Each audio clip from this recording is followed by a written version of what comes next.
¿Qué tal? Buenas noches, ¿cómo le va?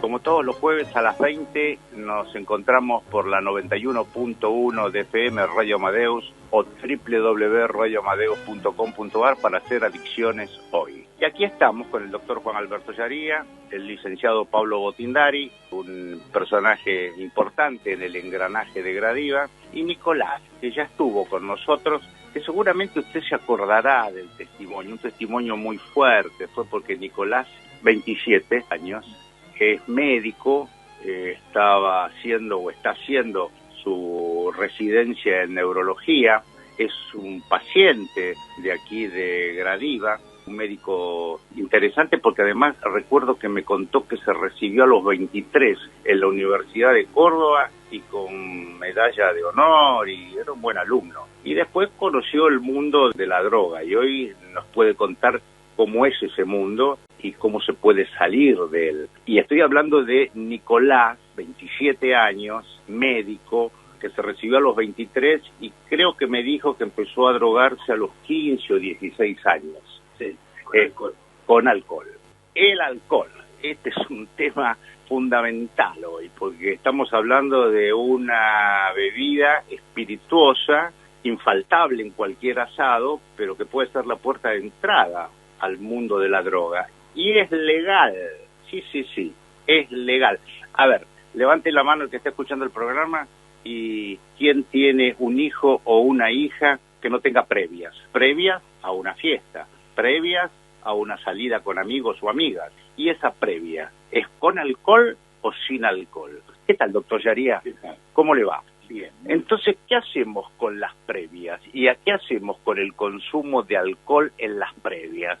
Hay que hacer prevención. La primera prevención es limitar la publicidad, lo cual es casi un delirio en este momento lo que estoy planteando, porque la publicidad de alcohol es cada vez más importante en este momento. Que lo digan los fabricantes de cerveza, si no. Sí.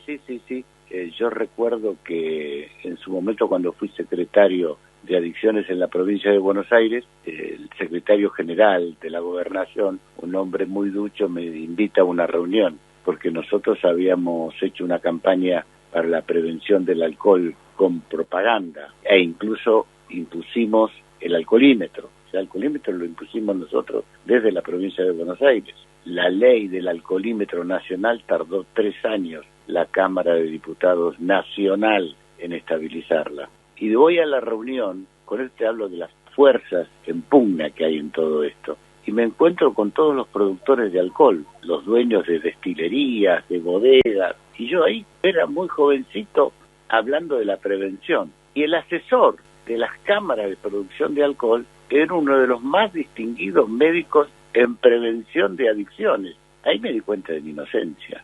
Negocios son negocios. Business are business, me decían los americanos cuando estudiaba en Estados Unidos. Entonces, la previa está popularizada, poco prevenida, temida por los padres.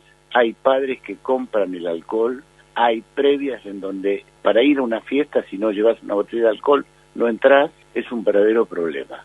Vos sabés que en la Argentina los jóvenes toman más alcohol que los americanos. En cocaína ganan los americanos, segundo Argentina y tercero Uruguay. En alcohol, primero Argentina, segundo Estados Unidos. Esto te da la pauta de la situación epidemiológicamente, o sea, de epidemia que estamos viviendo, y que es silencio.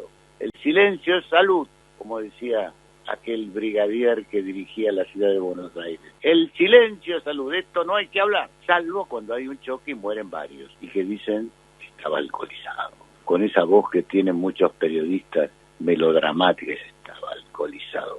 ¿No? Vos que sos periodista, ¿qué pensás? Y no tengo esa voz de... Ustedes tienen que poner caras. Sí. Caras y voces, Caras y voces, y entonces hay que acompañar la presentación de la noticia. Pero el doctor Nicolás, que aquí está presente, me acotó muy sutilmente, pero me di cuenta que él no empezó ni con la marihuana, ni con la cocaína, ni con el paco, ni con el éxtasis, bueno, no sé cuántas más hay. ¿Empezaste con el alcohol, Nicolás? Sí, es algo social y algo más bien familiar. A mí me lo presentó un familiar, a mí me lo presentó mi primo. ¿Qué te presentó? el primer vaso de alcohol. Yo me encontraba de viaje en Estados Unidos y me dio mi primer cerveza.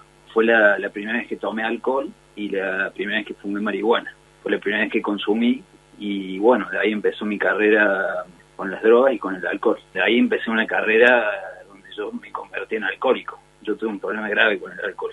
Yo en el 2015 terminé vomitando sangre, una hematemesis por problemas con el alcohol. Yo me tomaba 4 Heineken de litro por día.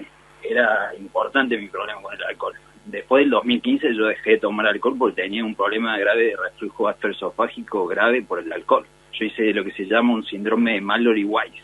¿Ya estudiabas medicina? Sí, estaba en tercer año de medicina. Yo me juntaba con un amigo que estudiaba administración de empresas y nos juntábamos y nos bajábamos 4 cervezas cada uno por día. Y era importante. Al principio no me gustaba la cerveza, después le fui agarrando el gusto y después ya me bajaba 4 por día. Y después de 4 cervezas nos bajamos un par de cada uno. Era importante la carrera alcohólica que tenía en ese momento. No quiero interrumpir porque me parece importante el hecho simbólico del bautismo. Es muy común hoy que hay un bautismo de un familiar en la iniciación a las drogas. Esto es importante, porque la ceremonia del bautismo es una ceremonia simbólica de la entrada en un mundo diferente. Bueno, ese es el bautismo religioso. Y ahora el bautismo con la droga. A él le bautizó el tío. Y yo conozco otro chico que lo bautizó con la marihuana y que le dijo a los 20 te bautizo con la cocaína. Y estuvo internado acá. Es un mundo al revés. Son 2 mundos. Hay 2 mundos. Y es una persona cercana que te dice está todo bien, hacelo, no va a pasar nada.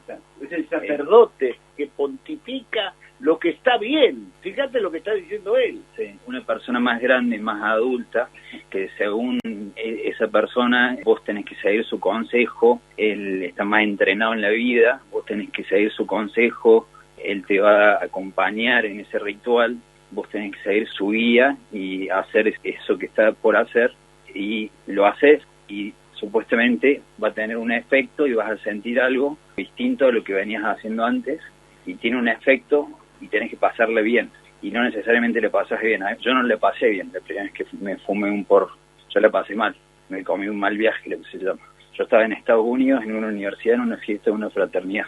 Tenía 16 años y mi primo dijo que yo tenía 18, les dijo a los amigos que yo tenía 18. Yo era chico y bueno, le pasé mal. Me acosté a dormir en un colchón en el piso después y vomité todo de costado. Decí que vomité de costado porque si vomitaba boca arriba, imagínate, mi bronco aspiraba y capaz que no le contaba. Esa fue mi primera experiencia. Licenciado Pablo Botindari. Sí, ¿qué tal? Yo quería hacer un agregado y es un poco lo que estaba contando Nicolás. Estas famosas previas o ritos de inicio, como quieran llamarse, también tiene que ver con otras drogas, no únicamente el alcohol. Vemos también, aparte del alcohol, el inicio de marihuana, cocaína, otras sustancias. Y cómo se distorsiona en los jóvenes, porque bueno, realmente son muy chicos, lo que son los momentos de salidas. Acá estamos confundiendo, inclusive, muchos chicos como Nicolás que han iniciado en esa edad, pues continúan una adicción. Entonces, ni siquiera la están pasando bien, porque en tu caso, inclusive, vos no la estabas pasando bien. No la pasan bien en esos momentos. Entonces, tampoco queda claro para qué se juntan, porque ¿a qué le llamamos previas? A pasar un buen momento, a compartir con un amigo, con un compañero, terminan todos drogados. Entonces realmente hay una distorsión de lo que son estos sucesos. Qué notable, ¿no? Porque ustedes saben que si, por ejemplo, estamos en un lugar donde no hay un cura y hay que bautizar a un chico o casar una pareja, un bautizado puede bautizar a esa criatura o puede casar a esa pareja, simplemente por el solo hecho de estar bautizado y en ausencia de un sacerdote. En el caso de ustedes, lo que están contando es fantástico porque es como un bautismo paralelo, en donde el bautismo, que es el inicio supuestamente de una vida religiosa, en este caso es el inicio de una vida perversa y diabólica, ¿no, doctor Daría? Él habló de ritos. En nuestra adolescencia, el rito de iniciación era tener el pantalón largo, ¿no? En esta sociedad, el rito de iniciación y el bautismo, porque él usó términos religiosos, es tomar alcohol. Y lo pontifica una figura paterna, el tío, mayor que vos. Primo mayor, sí, exacto. Que funciona como un papel, de alguna manera, de guía. O sea, el guía le dice, esto es lo que tenés que hacer. Es muy interesante el cambio cultural que se está dando en la sociedad, en donde el alcohol es como la hostia consagrada. qué cambio cultural se está dando, que hoy conversábamos antes del programa con Nicolás y también con el doctor Yaría, que ha asumido un primer ministro en Gran Bretaña que es indio, de la India. Dicen que su fortuna es más grande que la de la corona británica. Y yo les decía, por una cuestión de edad, le digo, ¿no vieron Los Danceros de Bengala? Que era justamente una película emblemática del dominio de los ingleses sobre los indios. Bueno, ahora resulta ser que hay un indio en Downing Street 10 dirigiendo, vamos a ver cuánto dura, porque la anterior, la primera ministra Liz Truss, duró apenas 45 días. Vamos a ver cuánto dura este primer ministro indio, pero si alguien me hubiera dicho hace 50 años que iba a haber un primer ministro indio manejando los destinos de Inglaterra, probablemente alguno se hubiera reído. Pero son las paradojas de la vida, licenciado Pablo. Sí, volviendo un poco al tema de Nicolás y lo que decía el doctor Yaría, creo que cambiaron mucho un poco lo que son los inicios culturales, inclusive. Estamos dando más valor a los adolescentes, en este caso, a lo que es un rito de iniciación del consumo que en otros órdenes de la vida, sea sociales, académicos. Entonces un poco un cambio en la cultura que estamos viendo con las adicciones. Y yo lo que veo, doctor Yaría, es como un mundo paralelo, ¿no? Dios y el diablo. ¿Quién era el más importante en la tribu? ¿El jefe de la tribu o el brujo? El brujo, sin lugar a dudas, pero esto es desde el Imperio Romano, porque supuestamente tenía ese contacto con el más allá, con el misterio, con el otro mundo. Y evidentemente hay dos mundos. Hay dos mundos, pero yo en este momento estoy recordando a un autor español de Prada, que yo leo mucho, que escribe en el ABC, y que escribió el último artículo que se llama La hierba es verde, recordando una frase de un gran filósofo católico, Chesterton, que decía, habrá que defender en el futuro, hasta con escopetas, que la hierba es verde. O sea, como dando a entender que lo natural se está transmutando, lo que es natural, lo que es el sentido común, se está transmutando. Por eso Gramsci decía, ¿cómo conquistamos el mundo? Cambiando el sentido común. ¿Qué decía Marcel? El sentido común es la sabiduría. ¿Qué es la sabiduría? El sentido común. Hay que cambiar el sentido común. Y entonces, decía el filósofo, tendremos que defender la idea de que la hierba es verde. O sea, se están dando vueltas las cosas. Y fíjate, vos que sos médico, ¿qué hace en un organismo el alcohol y la droga a los 14, 15, 16 años, cuando vos empezaste? ¿Qué hace? El alcohol... O sea, ahí te demostró que la hierba no es verde. Y es verde, porque eso daña. La hierba es verde. El alcohol produce ataxia al principio, produce desorientación y después... Ataxia es la intoxicación en el cerebelo, es una parte del cerebro, produce lo que es la pérdida del equilibrio, es una parte del cerebro que se ocupa de la ataxia, que es la coordinación.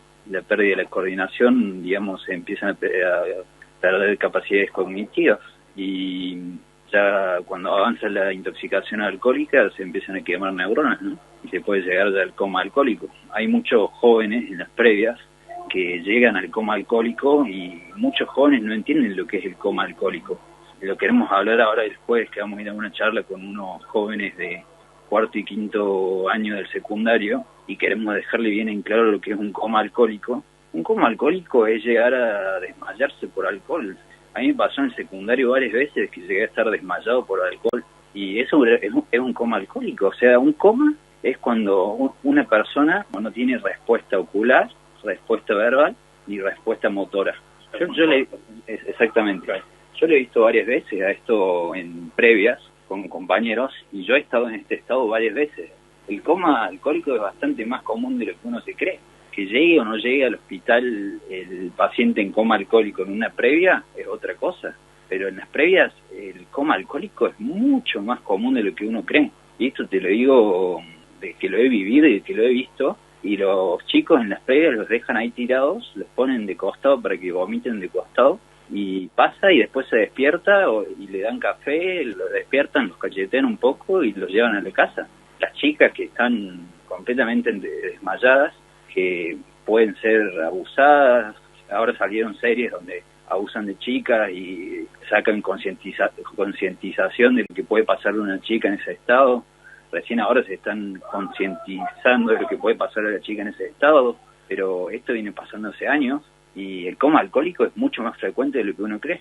Ahora, yo te puedo asegurar que esta noche cuando me vaya a dormir voy a pensar con las explicaciones que me dio Nicolás, con lo que sabe Nicolás, habiéndose recibido a los 23 años de médico con títulos y honores, ¿cómo es que la droga pudo con vos y vos todavía estás en recuperación? Mira, yo te repito lo que te dije la vez pasada que estuvimos juntos. Yo leí en un libro de farmacología que decía que la marihuana no era tan mala. El libro decía, literal, decía, la marihuana no produce abstinencia, produce muy poca tolerancia y produce poca dependencia. Yo al leer eso dije, no es tan mala, no va a ser mala para mí, no me va a hacer tan mal, ¿qué pierdo yo con probarla?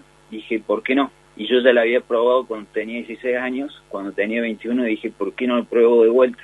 Total, tuve un solo mal viaje y digo, ahora que puedo probar esta versión diferente de la marihuana que me la presentó un californiano, ¿por qué no la pruebo? Y pruebo de vuelta a ver si tengo otro tipo de experiencia. Tuve otro tipo de experiencia, no me comí un mal viaje y quedé prendido. Entonces, al quedar prendido con otro tipo de experiencia con la marihuana, quedé pegado y me hice adicto. Y ahí demostré lo contrario, que sí te podés hacer adicto a la marihuana, te podés hacer adicto a otros tipos de drogas y que la marihuana es una puerta de entrada hacia otras drogas. Ahora, yo te digo una cosa, ¿no? Así como vos hablás de que él se recibió de médico, yo te puedo hablar de la otra cara de él, la capacidad de resiliencia. O sea, cómo a pesar de todo eso, superó la adversidad y se recibió de médico, y a pesar de todo eso está haciendo un tratamiento para volver a ser médico de otra manera. O sea, hay que ver la otra parte, porque él podría haber terminado abajo un puente, y él, sin embargo, siguió estudiando, se trató, dejó su carrera por un tiempo, y va a volver a ser un muy buen médico, porque él se lo merece, y estamos trabajando juntos para eso. Sí, perdón. Me parece en el caso de Nicolás, como en otros pacientes, sería bueno que él también explique en algún momento cómo seguir con esto. Porque bueno, él es consciente de su enfermedad, consciente del tratamiento que está haciendo, y ahora la idea es que él siga, porque él tiene toda una vida por delante, inclusive tiene una profesión. Entonces, lo que propone el tratamiento en este momento, en el momento de Nicolás, es cómo seguir. Él ya se está tratando. Ahora la idea es que él vea cómo seguir. Bueno, quedó planteado el tema, Nicolás. Lo planteó el licenciado Pablo Botindari. ¿Cómo seguir? ¿Cómo seguís? Y bueno, mira, primero, ahora de a poco estoy haciendo capacitaciones para mantener el cerebro entrenado. Estoy haciendo reinserción sociolaboral, de a poco voy saliendo de la calle para hacer, bueno, como te digo, la reinserción. Y estoy haciendo cursos de medicina, ciertos cursos formadores, y de a poco voy a empezar a trabajar de vuelta, pero en cosas que no involucren medicación, como medicina laboral, medicina del deporte. Puedo ser médico de partidos de rugby, partidos de polo, partidos de fútbol, medicina legal. Eso es lo que me planteó el doctor Daría y lo que tenemos pensado arrancar para cuando vuelva a trabajar. Ese sería el futuro. Es importante la gran capacidad que tiene Nicolás. Como él dice, ya ha entrenado su cerebro, ha estudiado, tiene mucha capacidad, y en otros casos tenemos que desarrollar las capacidades, que muchas veces están ocultas por el tema del consumo. Lo que nos ayuda con Nicolás obviamente es esto, la gran capacidad que él tiene y de darse cuenta cómo seguir con esto. El tratamiento sigue afuera. Ahora, mientras ustedes hablan y yo los escucho y aprendo todos los días un poquito más, digo, yo estoy cansado de ver publicidades en donde me indican cómo cuidar el corazón, cosa que me parece lógico, cómo cuidar el hígado, no me dicen tanto sobre el alcohol y me deberían decir más, cómo cuidar la musculatura, cómo cuidar la parte estética, la piel, y nadie me explica cómo cuidar el cerebro, pero es que es tan poco relevante, tan poco importante el cuidado del cerebro, que no merece una publicidad en ningún programa de televisión. Ahí también hay una división. Nunca, como en estos últimos 20 años, se estudió el cerebro. Desde la década del 90, llamada la década del cerebro, hay avances extraordinarios, como el aprendizaje es permanente del cerebro, como hay zonas de neuroplasticidad, como hay zonas que se pueden neuroregenerar, cómo se puede soliviantar el envejecimiento cerebral con aprendizajes continuos, el papel de la actividad física y de la meditación sobre el cableado neuronal, el papel de la droga y la destrucción del cerebro. Pero no hay que hablar de eso, hay que hablar de la droga. Bueno, pero la droga daña el cerebro, pero no hay que hablar del cerebro. Pero daña el cerebro, pero no hablemos de eso. Está cancelado eso. Hay que consumir droga. Está bien, pero los que no consumimos droga, igual deberíamos prestarle más atención al cerebro. Para darte un ejemplo, mi abuelo tiene 92 años, está completamente lúcido, lee en 3 idiomas, lee en español, en francés, en inglés, hace crucigramas, se le pasa estudiando, lee filosofía, se le pasa leyendo el diario, le encanta leer La Nación, yo le mando los artículos del doctor Daría, le encanta, hablo con él por teléfono siempre. Es una persona que se mantiene muy atenta. Me parece que la lectura es clave. La lectura es clave. Hablé Edgar Morin, 100 años. Fortunato Benaín, el creador del Instituto del Quemado, una autoridad. Yo tuve el honor de conocerlo, de conocer a un tal doctor Matera, maestro de la neurocirugía, a Leluar, a los grandes médicos, Favaloro ni hablar. Un Benaín todavía sigue produciendo, asesora al hospital alemán en todo lo que tiene que ver con el quemado y tiene 103 años. Pero hay gente que cuida la neurona, duerme, hace gimnasia, camina, come sano, no fuma, no se droga, no toma alcohol. Esto hay que enseñarlo en la escuela. ¿Cómo es esto del consumo cuidado? Que en la escuela le dicen a los chicos lo que te mandé ayer, ¿viste? La tuca no la fume toda, fumó un poquito de la tuca y compartila. Estamos todos locos. Eso es destruir el cerebro. Está bien, pongámosle que estamos todos locos o que hay un gran número de locos.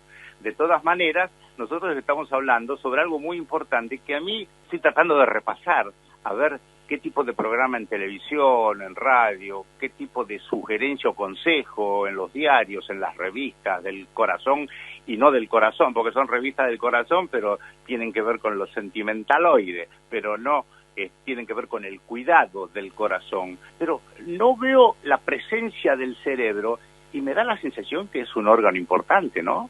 Es el órgano más importante. Fíjate que el cerebro maneja todos los otros órganos para mantenerse a sí mismo.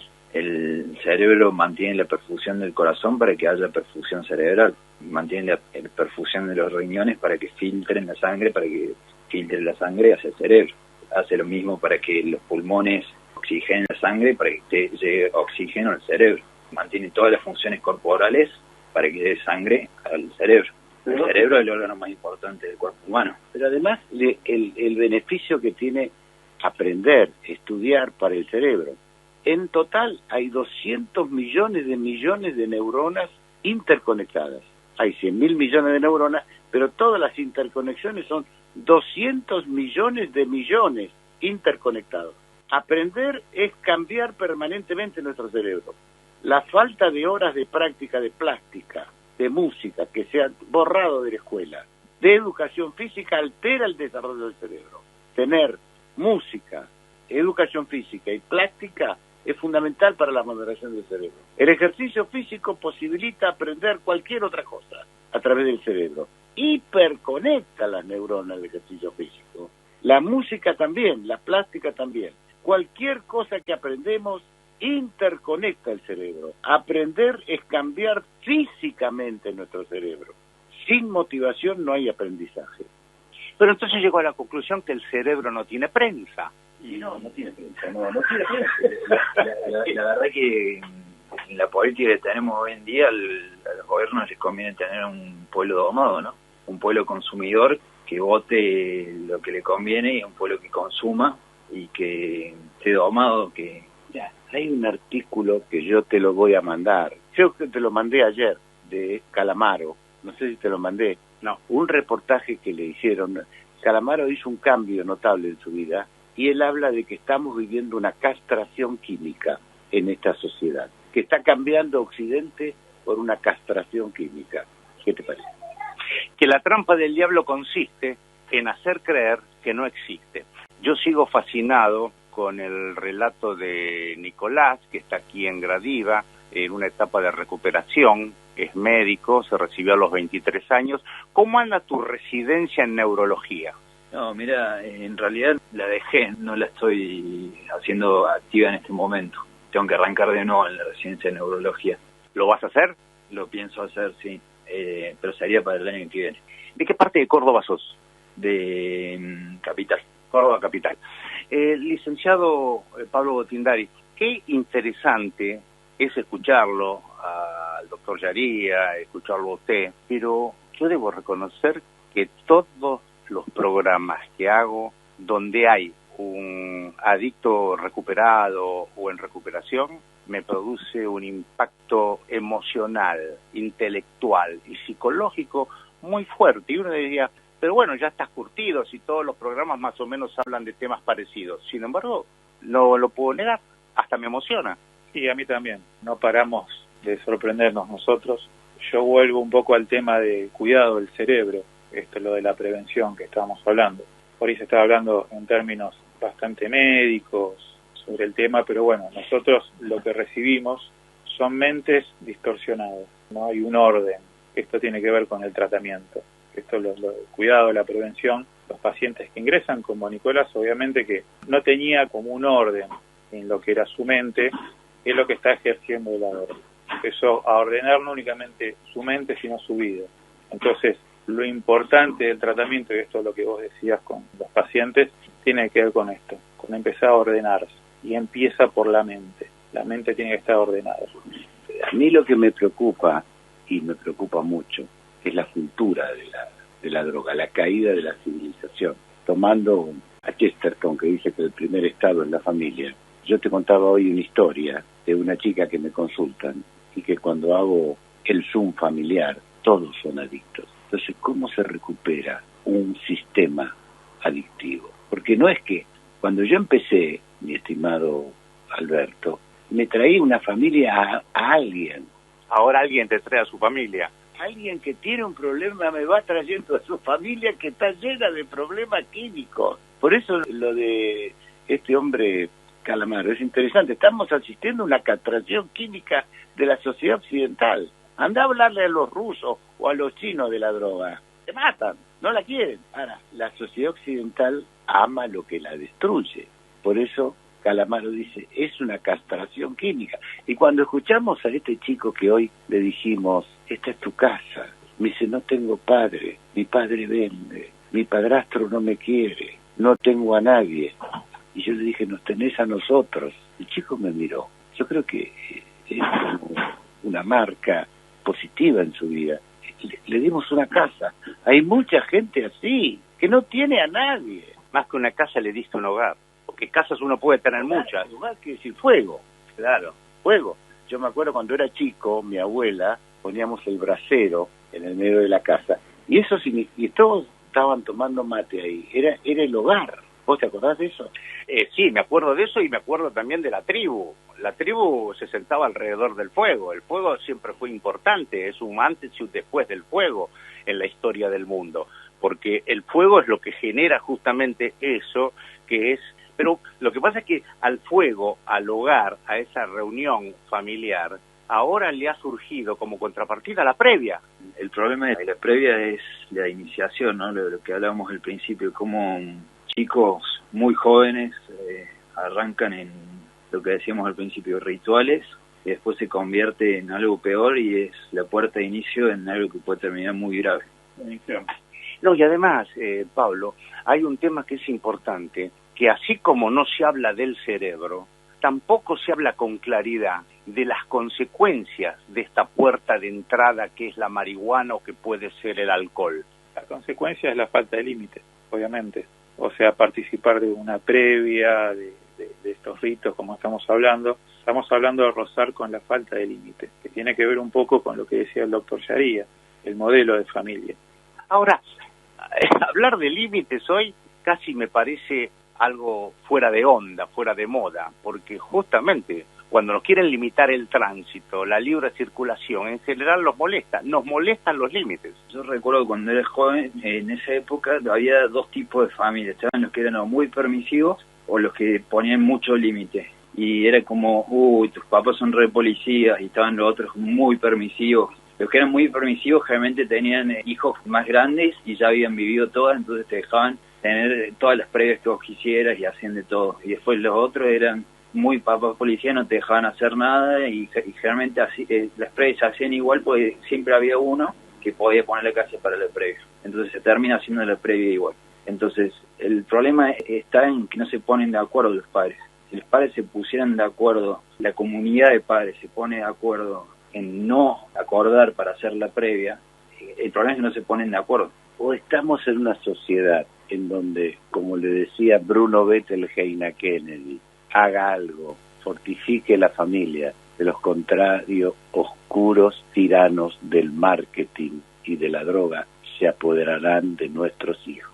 Es tan fuerte el marketing que la familia queda arrollada, es tan fuerte la fuerza de la tecnología, de la propaganda, que la familia queda arrollada. Este es para mí el gran tema de hoy. Estaba leyendo un libro ayer sobre la sociedad de la tecnología y el autor decía, volvamos al pensamiento, repensemos la vida, porque la tecnología, una familia está arrollada por la tecnología, arrollada por el marketing, arrollada por las costumbres, ¿te das cuenta? En una época hacíamos un programa para chicos en Canal 9 que se llamaba Super Show Infantil, con Berugo Carámbula, Gachi Ferrari y Mónica Lluvé. Y me acuerdo que en una oportunidad entrevistamos a una psicopedagoga especializada en chicos, y el título de la nota, que fue lo que nos convocó, decía, hay que volver al palo de escoba.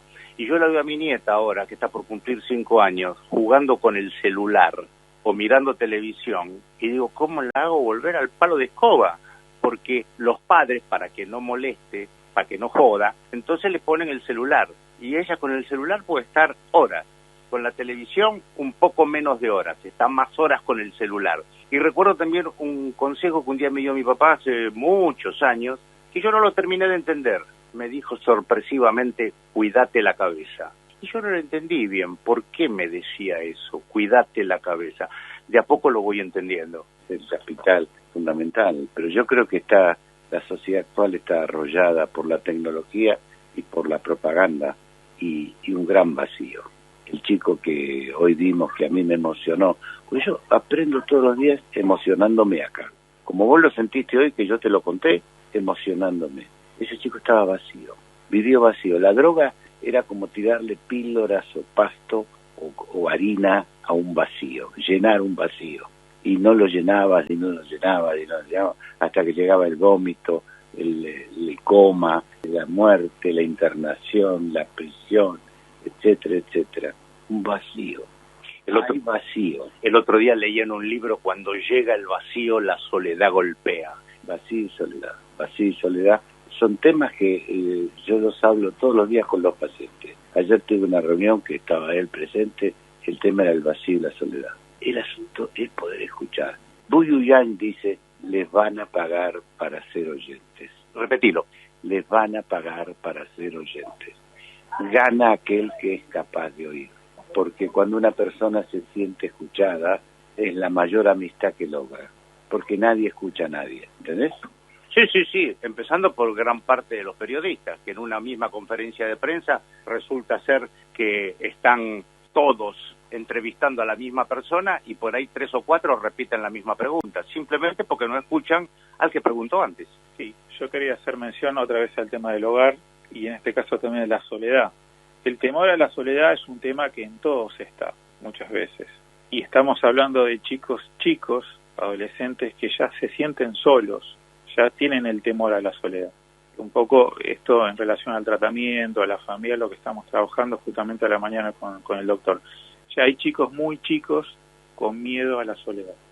Pero ¿y cómo le vamos a tener miedo a la soledad si es una sensación desagradabilísima que se siente físicamente? La soledad duele en el cuerpo, Nicolás. Es una sensación muy fea, yo particularmente la he sentido. Yo la verdad que en bastantes ocasiones consumía por soledad y por aburrimiento. Lo admito, es el aburrimiento y la soledad me llevan al consumo. Yo recuerdo a Víctor Frank, que dice, proyecto es contenido. Proyecto es contenido. Claro, lo contrario al vacío. Cuando vos tenés un proyecto, ¿qué nos tiene a nosotros acá? ¿Qué nos tiene a nosotros? ¿Qué nos convoca? Sí, yo lo veo como ¿qué nos tiene? ¿Qué nos sostiene? Exacto, el contenido. Tenemos un contenido a transmitir. Es una vocación, porque esto es por vocación. Nadie nos paga. Hay un contenido, hay un proyecto. Y eso es lo que decía Víctor Frank y Ortega y Gasset. El que tiene proyecto tiene contenido, le da contenido a su vida. Y lo observamos con él, es el vacío. Esto es lo interesante. Antoine de Saint-Exupéry en El Principito tiene una frase que es fantástica con respecto a esto. Dice, amarse no es solo mirarse a los ojos, sino mirar juntos hacia un mismo objetivo. Es decir, más allá del gusto, de la seducción, de la sensualidad, el hecho de tener un amor consistente significa también, como pareja, mirar juntos hacia un mismo objetivo. Y esto también es lo que le da sentido a la vida, ¿no? Más allá de la sensualidad y perdurabilidad justamente a esa relación. Lo que pasa es que parece que estuviéramos hablando de un mundo que no existe o que está en extinción. Querer a un hijo, querer a una persona, querer a un paciente, es llenarlo. Llenar ese vacío con los que vienen los pacientes muchas veces. Tiene que ver con eso. Esta vocación tiene que ver con querer, con acompañar a una persona, con llenarlo.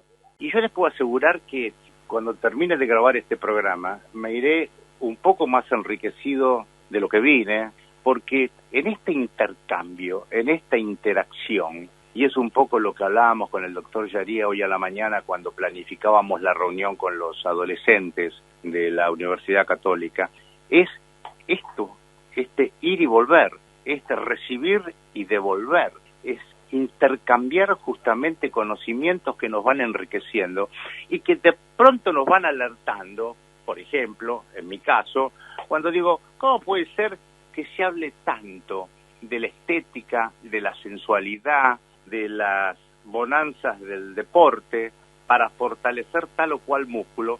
Y en definitiva nos habla del cerebro. Y resulta ser que el origen de todo lo bueno y de todo lo malo debería comenzar por el cerebro, ¿no, Nicolás?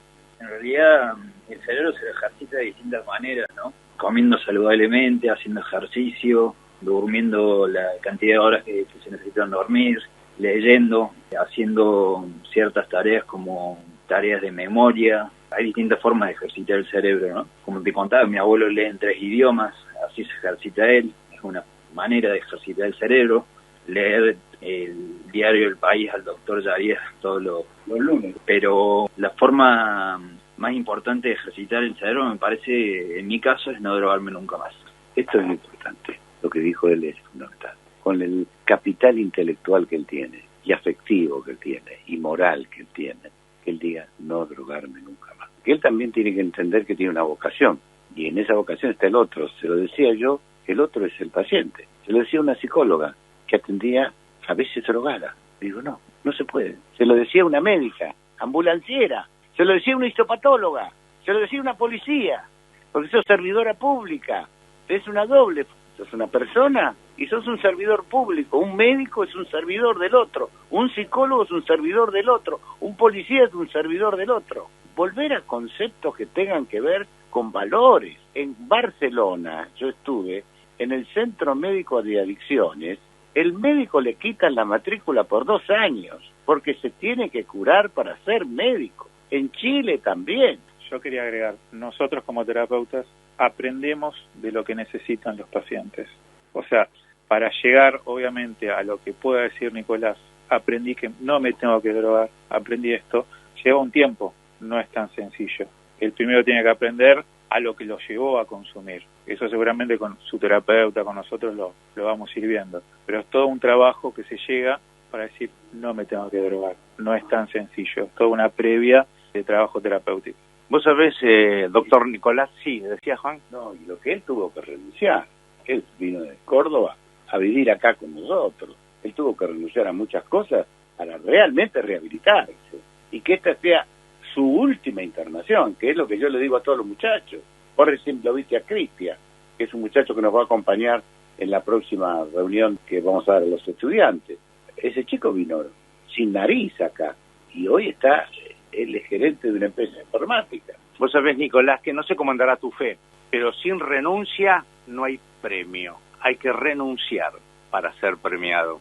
Pero además, el tema de la vocación tiene que ver con un llamado. Vocación es eso, llamado. Tiene que ver con una especie de apostolado. Para eso hay que estar en condiciones físicas, psíquicas y espirituales. Sí, sabía que la vocación viene de un llamado. Yo creo que tengo un gran talento para ser médico y tengo buen ojo clínico, pero como te repito, para mí la mejor forma de ejercitar la mente, y en este caso mi mente, es no volver a drogarme nunca más.